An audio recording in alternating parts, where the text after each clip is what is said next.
Alright, so this video is about getting started in game development, and I think a lot of people find the idea of just getting started or being a beginner extremely intimidating. For me, the reason I got into game development is because when I was 12 years old, my brother wanted to show me something cool, and he showed me something called QBasic, which is, just it's like a basic language for making games, and I didn't make anything great or anything the first time I jumped into that.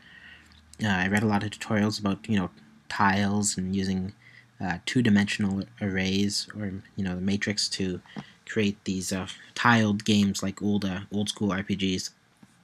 And back then the resolution was really low. You couldn't even really do VGA with just out of the box QBasic. You could do less than VGA, like 320 by 240 or something like that.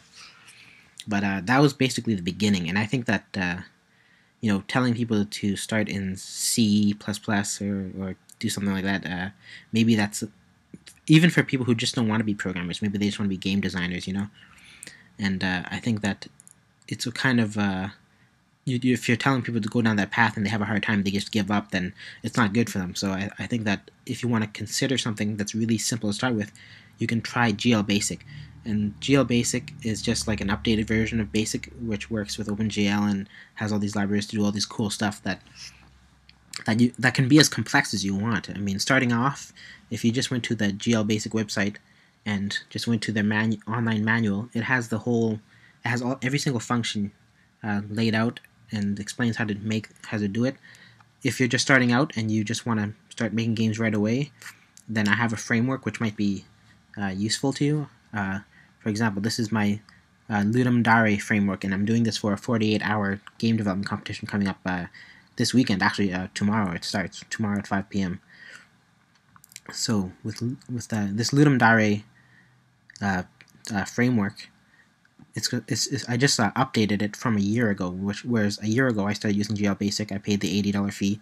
I don't think it costs anything to actually just use it, but there's it exports maybe Windows or something out of the box, but you don't have to actually pay for the license right away, but it's not that bad of a price when you think about it compared to like all these other things. Like Unity costs $1,500 if you want to export a pro version, but Unity also has a free version too. Anyways, just out of the way, this framework, I designed it so that I could prototype really fast for Ludum Dare, and that's my biggest fear going to Ludum Dare was that I would not be prepared and I would spend more time just trying to get basic things to work than actually working on the game. So I worked ahead of time to make this framework finished, and I made it available to people because you have to announce it. If you're doing Ludum Dare, the strict version, then you have 48 hours and you have to announce all the tools you're using. You have to give full source, and then people can have an equal footing, I suppose. But if you do the game jam, which is 72 hours, and you can work with a team instead of working solo, then you can just keep everything private and do whatever you want. But anyways, I made this framework, and I have everything separated. Audio functions are all here. Transition for when you want to do transitions. Display is here, and this is only if you want to really modify it. I still have a lot to add to it, and I do plan to add more to it the more I make games like this. But for now, it's prepped enough for me to start working on my game project. So let's see what we got here first of all.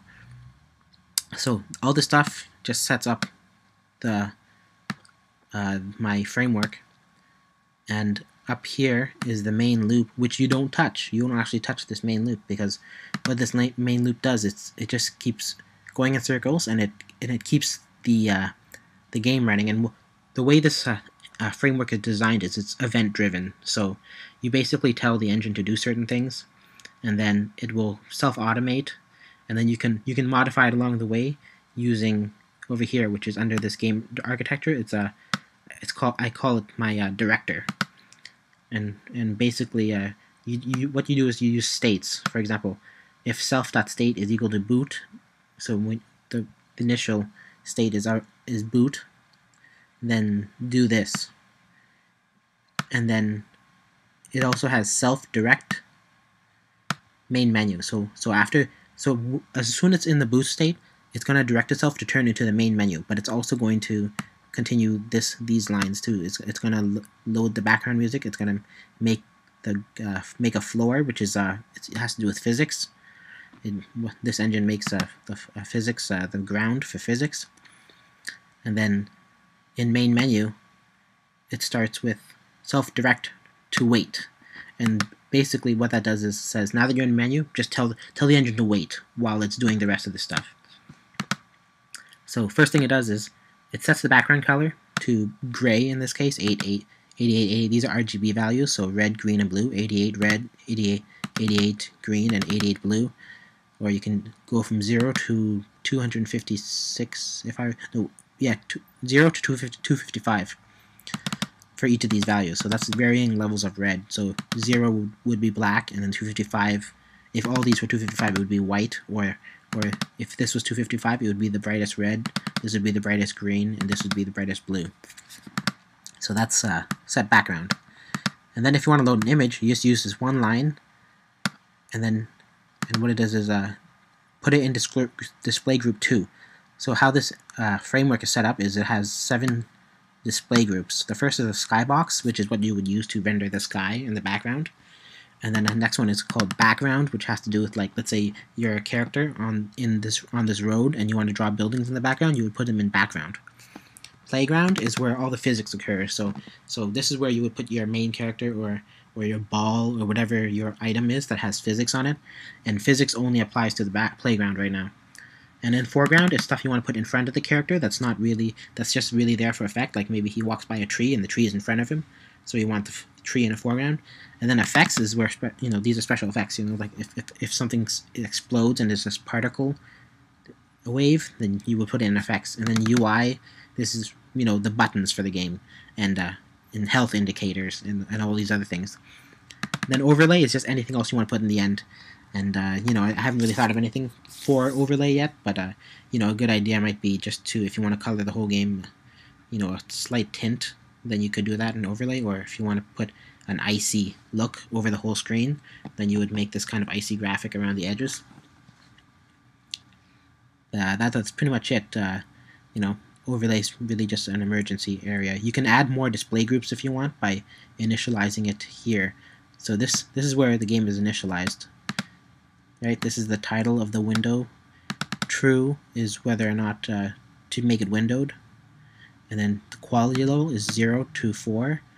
So 0 is automatic, it just sets it to 1024 by 768.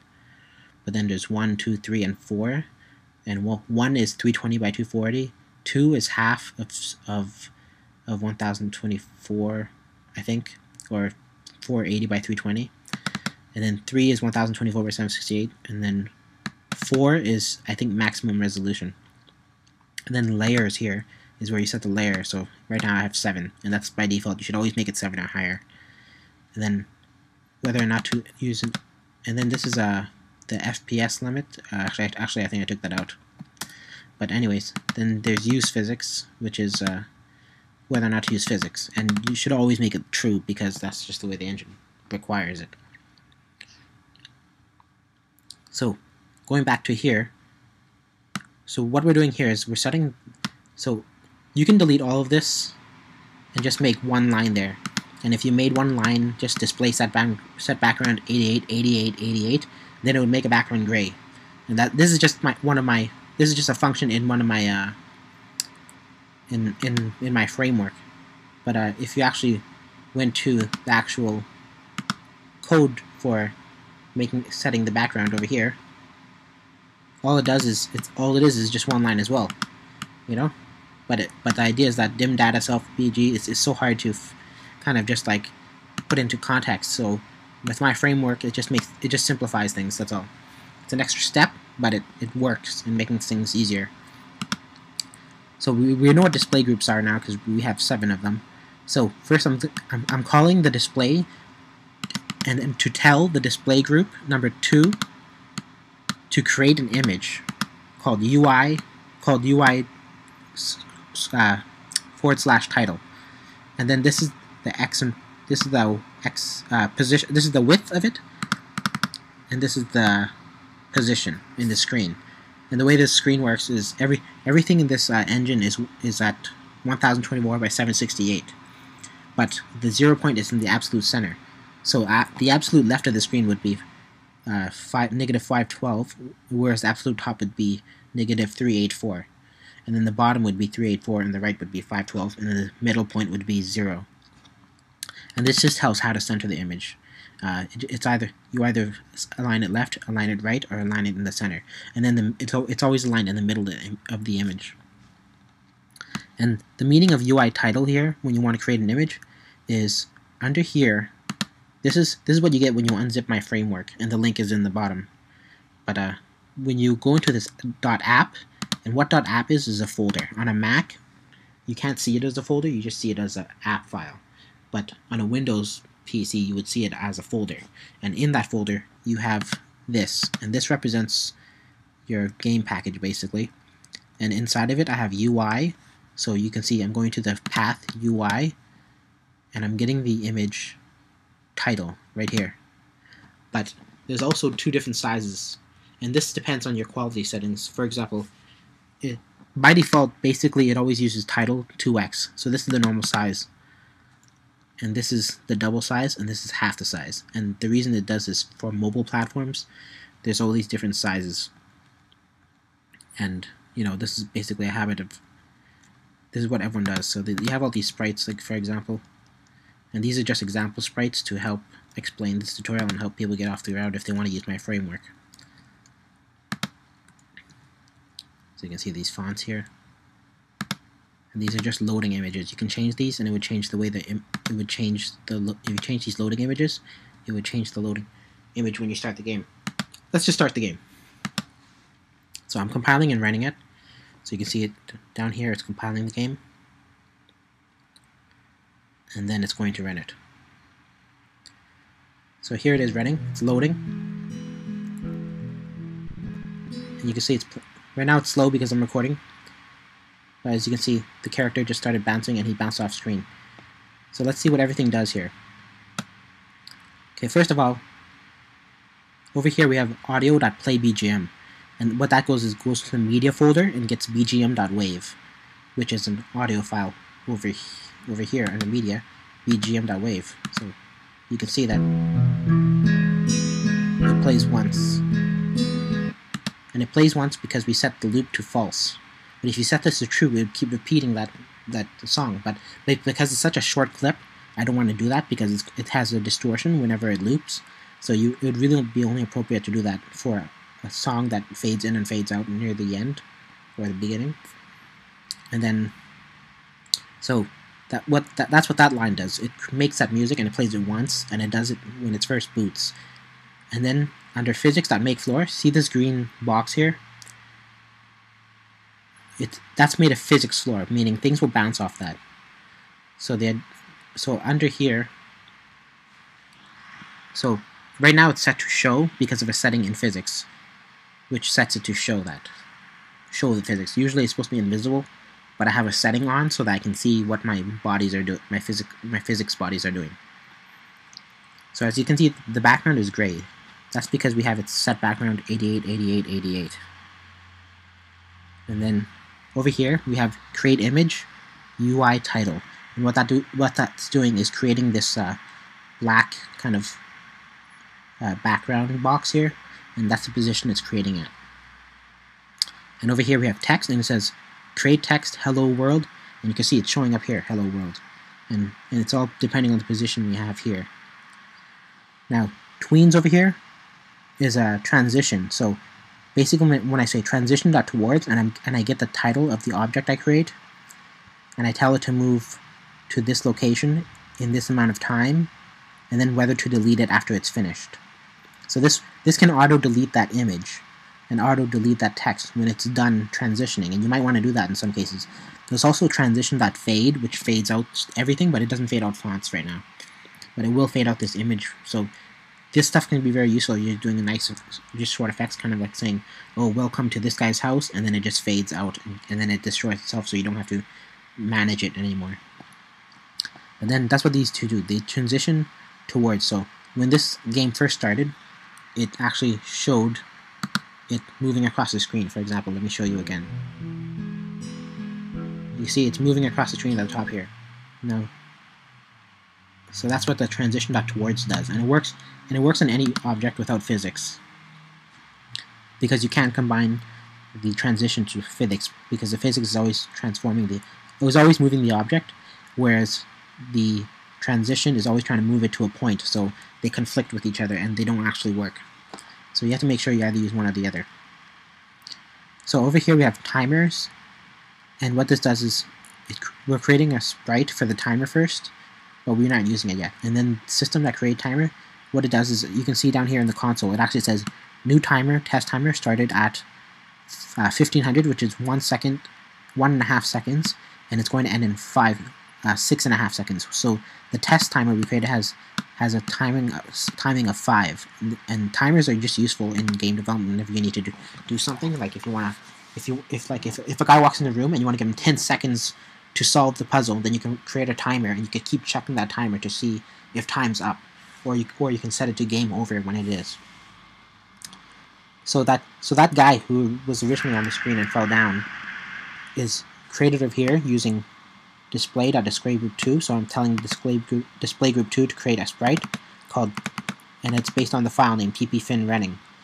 So over here under sprites we have this guy here, and you can see that he's running, and these are all the frames of him running, and all the information that the engine loads in is here in this XML variable. And how that's created is using a program called Texture Packer. With Texture Packer, you can add your sprites here, and you can export it, and it will actually, and with settings like for example, my framework requires you to export in Sugu Ogre. I don't really know what that is, but I use those settings. And then auto SD, you got to make sure it's set up like this, and make sure this is underscore, and make sure this is underscore. And then when you save your file, make sure it's _4x, and make sure it is 4x size, because you have to use the bigger size, whereas 2x is the normal size. So 2x is normal size, you have to make sure it's double the size. And then down here, make sure that the algorithm is set to basic, because the packing is really important. So that's pretty much it. Just make sure it's using these settings. Publish it. It creates these, and then all you have to do is just load the name, but don't use the file extension. Just go ppfinrenning, but don't use any of these file extensions. The engine adds it by itself. So you do have to use PNGs and XMLs, and you can create those with Photoshop, or you can use Texture Packer automatically exports to the PNG. So that, when you run that, creates the character here. And you can see he's falling because he has physics applied to him. And where physics at is down here. So physics.add rigid body. So I'm making him a rigid body, and I put a box around him. So you can see that box when he falls. Because physics is set to return on, you can see the box. You can see he's falling, and now he's gonna bounce away. And so you set it to box. Optionally, you can set it to circle, and in the future I want to make it sure that you can use custom shapes. But for right now, you have to use box or circle, or I think it's circle. But other than that, you can set the mass, the friction, and the bounce level. If I set the bounce to 0, he won't bounce; he'll just fall straight down. Let's just test it and show.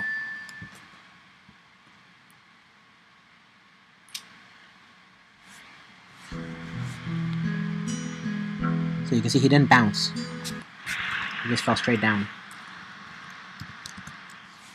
And then over here, there's one last thing, is tiling. So tiling is when you want to create like a tile, like in a Zelda game or something. I created so that right now it says display group 1, create sprite Mario tiles. So what it's doing is loading these Mario tiles, and these are just for example purposes. And then it's preloading them. I set it so that the create sprite would preload. See, the thing is, when you create sprite, it shows it right away, but you can actually just preload it, and it's important to do that for some things.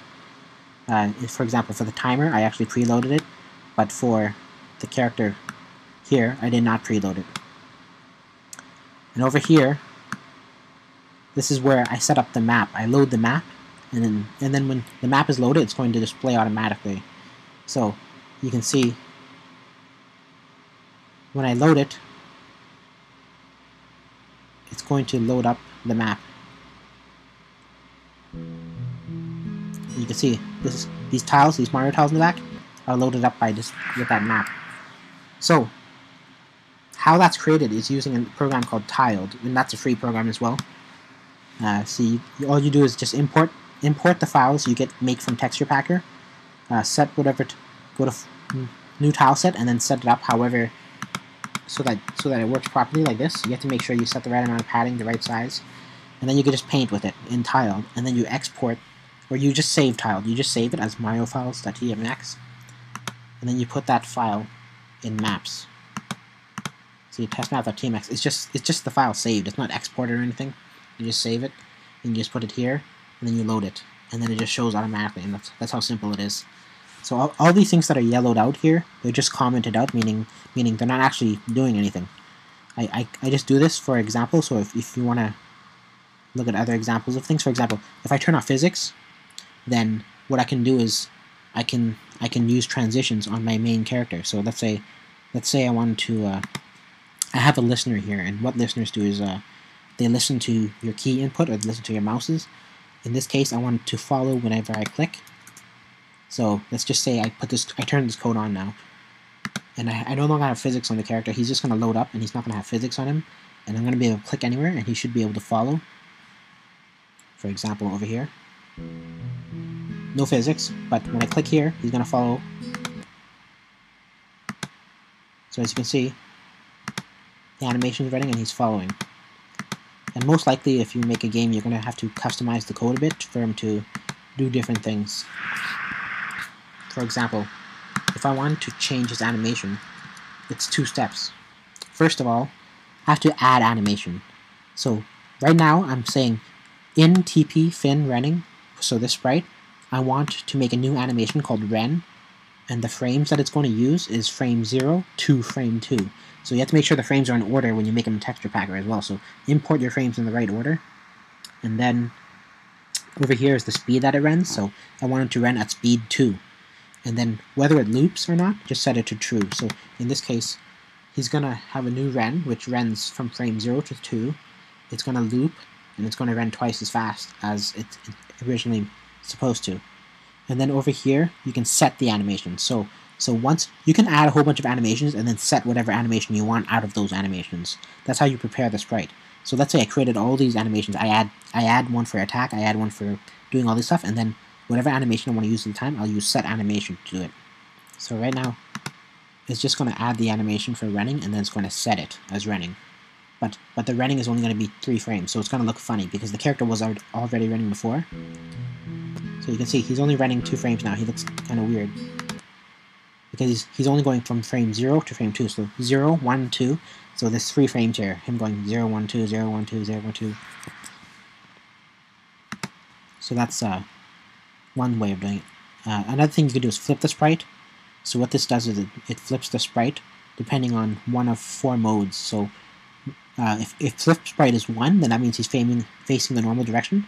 If number 2, he's flipped horizontally, meaning he'll go left or right depending on how the sprite's initially facing.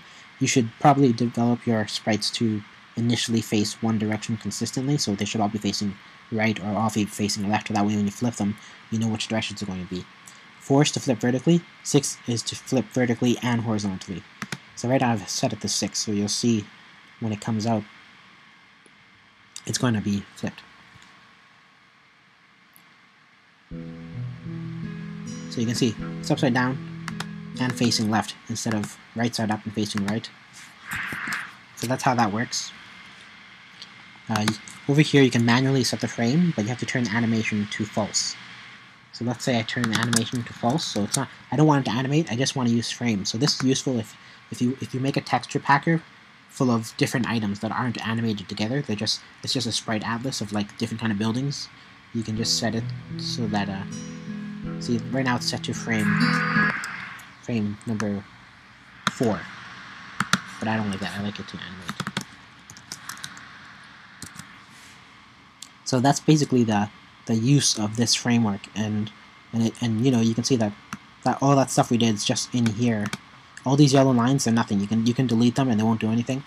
But You know, when you comment something out, you just put two slashes here, and then it's commented out, and then you know it won't do anything. Basically, it's mostly used for leaving notes. For example, over here I have a code that's actually running, and what it does is create the sprite, and over here I have comments on the side, just to explain what it does.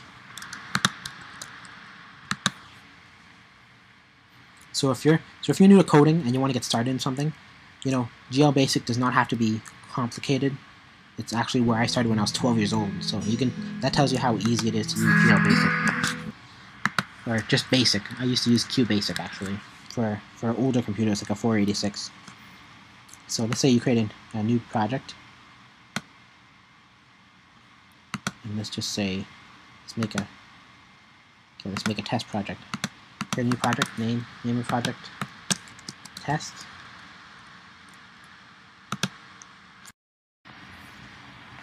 And then what we do is just, let's say I just want to debug something. Well, what you have to do is make sure you turn on debug mode first. And debugging is really helpful because you can see stuff in your program while you're doing it. Debug. This is written in console. And then right away I want to show screen, even though it's not related. This is not related to debug. Debug shows stuff down here, whereas show screen shows stuff on the screen. Then you can just type here, mouse wait. And then when you press go, you see that it's waiting for my mouse to click something. It shows the screen, and down here, and down in the corner, it says, in the console, it says, this is written in console. So you can see that GL Basic is really easy to start. You know, you can do a whole bunch of stuff with it. Like all you have to do is just go to the main website and just check out the manuals. You know, you can do stuff so easily just starting out, and there's tutorials, and there's very helpful community. And I would recommend anyone just starting out with programming, or a kid starting out in programming. You can start in GL Basic if you just want. If you think that maybe you don't want to be a programmer, you know, maybe you want to be more of a game designer, or you're an artist who just wants to make a small RPG or make small programs and not worry about coding. Coding and programming. Like I can program in C, C#, C++, Objective-C. I can do all that stuff, but at the end of the day, I'm more of an artist than any of those things, and I actually prefer to use simpler languages like Lua, Love2D. The only reason I don't like that is because you can't cross-reference these files that you include, and it makes code very messy, and you just have to put everything in one place. That's why I don't like it.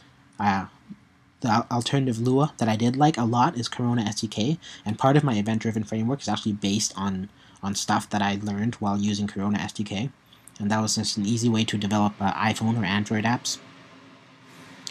But yeah, if you just want to get started, GL Basic is a great tool to get started in. You can start off in C.